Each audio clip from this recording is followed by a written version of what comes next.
Halo guys, ketemu lagi bareng gue Agus. Kali ini gue mau nge-review handphone iPhone 13 mini dengan cara real day in life ya kan. Karena gue hari ini bakal mau ke puncak dan ini bakal gue pakai handphone ini seharian. Dan sekarang posisinya setengah 8 pagi dan baterainya satu aja 100%. Ini ngerekam pakai kamera depannya dan speaker langsung.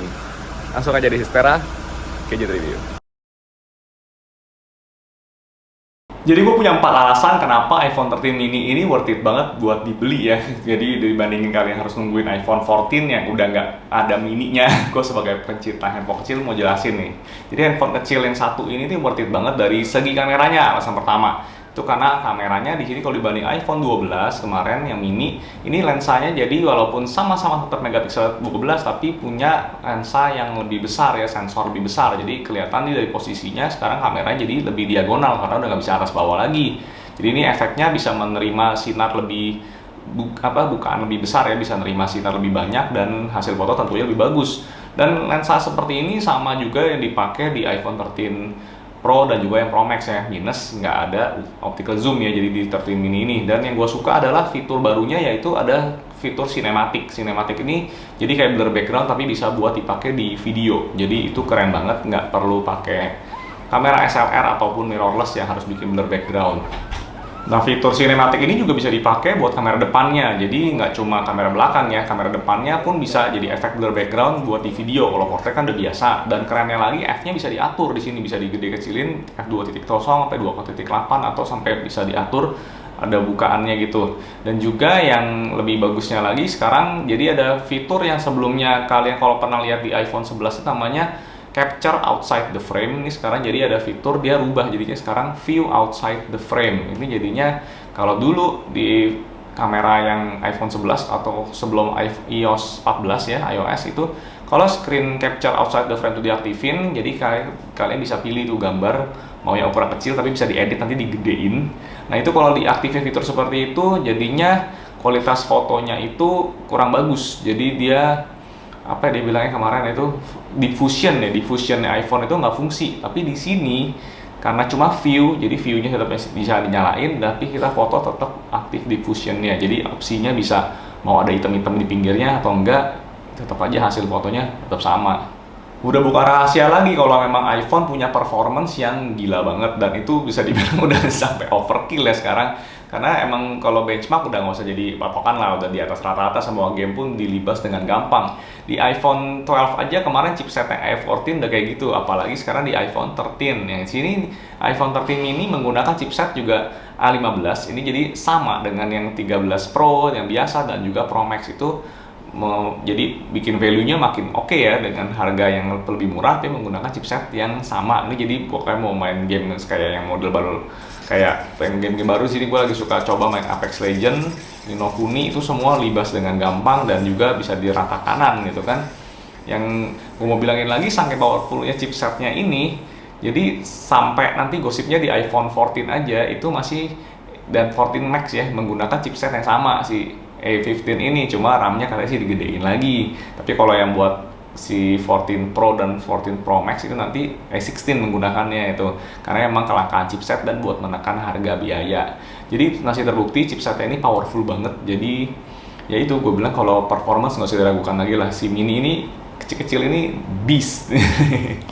Selanjutnya faktor ketiga yang bikin gue makin betah pakai iPhone 13 mini, yaitu kalian udah pasti tau lah, gue pecinta handphone kecil dan gue suka menggunakan satu tangan di sini. Satu tangan di sini enak banget karena gue suka yang sambil nyetir ya, masih bandel sih, suka balas chatting, angkat telepon, dan gue orang yang sosmedan apa semua sukanya satu tangan lagi ngerjain yang lain. Jadinya nggak begitu suka konsumsi media di handphone gue karena ada iPad lagi sendiri, dan ini membuat gue suka banget dengan handphone ukuran kecil. Tentu aja di kantongnya juga gampang dan juga nggak beratin kantong, nggak melorot kalau pakai celana gitu kan. Cuma ya gue ngerti lah, memang ini handphone katanya sih nggak laku ya karena kekecilan dan form factornya ya gitu deh, orang tetap lebih mau yang ukuran lebih gede lagi gitu kan. Jadi dimatiin si 13 mini inilah kenapa jadi alasan gue harus ganti iPhone 13 mini sebelum jadi barang langka gitu kan. Dan gue juga lagi suka banget nih main Duolingo, dan ini gue suka jadi pakai satu tangan, pakai jempol gitu, enak lagi sambil ngapa-ngapain. Pokoknya form factor di sini faktor yang penting banget. Dan kalau kalian yang emang tadinya menggunakan apa ya, kayak iPhone masih yang generasi iPhone 7, iPhone 8 itu bisa gue bilang kalau walaupun ukurannya jadi tambah kecil ya dibandingin yang si 7 biasa aja, iPhone 7 gitu, ini layarnya lebih gede loh, padahal badannya lebih kecil.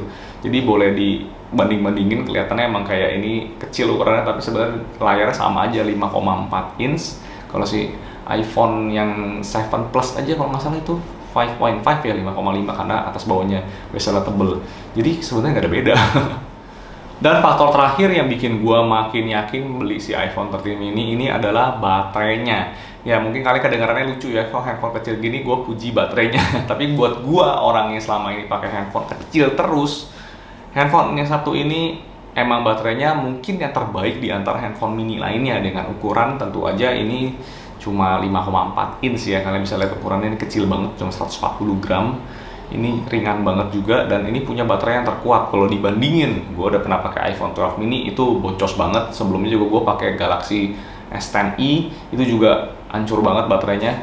Tapi gue bisa bilang di handphone yang satu ini, gue bisa tembus 1 harian tanpa harus ngecas. Memang sih sampai jam 9 malam, jam 10 malam, dengan penggunaan gue yang cukup ringan, itu biasanya cuma 3-4 jam. Itu screen on time-nya itu low bat sampai malam. Tapi gue pernah paksain, bener-bener gue ngetes, dan itu gue bisa tembus sampai 5 jam lebih. Dan gue yakin ini handphone mini terbaik yang baterainya ya yang pernah ada gitu kan. Jadi gue nggak ragu buat menyarankan si iPhone 13 mini ini ke orang-orang yang emang pecinta handphone mini.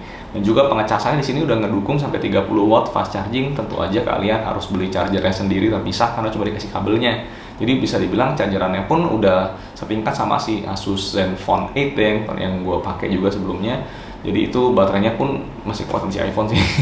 Jadi chargernya pun udah cukup kencang ya, walaupun kembali lagi masih jauh lah kalau dibanding sama handphone Cina lainnya yang casnya gila-gilaan. Tapi ini udah peningkatan yang lumayan banget buat pengecasannya 0-60% dalam setengah jam. Dan juga ya itu baterai yang terbaik di handphone yang seukuran mini kayak gini. Jadi itulah beberapa alasan yang gue bisa kasih ke kalian. Kalau kalian emang pecinta handphone mini, segeralah beli iPhone 13 mini ini. Karena nggak lama lagi ini bakalan udah disuntik mati loh, udah nggak ada. Jadi udah sisanya bakalan adanya ya udah bekas-bekas barang BM dan yang nggak jelas gitu kan. Karena emang iPhone 14 nggak ada yang ukuran mininya. Karena ya sekali lagi emang walaupun banyak yang orang bilang, oh mau minta dong handphone mini, tapi buktinya nggak laku. Main laku kan tentu aja si iPhone 13 dan juga 13 Pro Max. Jadi si 13 mini ini nggak bakal ada penerusnya. Gosipnya sih katanya nanti yang jadi handphone mini berikutnya adalah si iPhone SE, mungkin yang 2022 atau mungkin iPhone SE 2023 yang jadi lini ke mininya. Sedangkan ntar yang 14 jadinya iPhone 14 biasa, 14 Max, 14 Pro, dan 14 Pro Max. Jadi ke arah gede semua pakai iPhone yang flagship, dan kecil nanti jadinya SE. Tapi ya semoga itu menjadi jawaban ke kalian kalau misalnya kalian lagi mikirin mau beli iPhone 13 mini nih apa enggak. Kalau enggak, pecinta handphone kecil sekarang pakainya apa dong? iPhone 13 mini ini udah nggak ada salah sih, powerful, baterainya irit, kameranya bagus, dan harganya sangat terjangkau. Gue bilang terjangkau ya, tapi tahu sendiri ya terjangkaunya Apple tuh kayak apa. Pinter-pinter lah hal yang nyari di toko-toko online tuh, banyak yang second-second kok udah mulai ada. Itu aja dulu, jangan lupa klik like and subscribe. Gue Agus di Star Gadget Review. See you next time.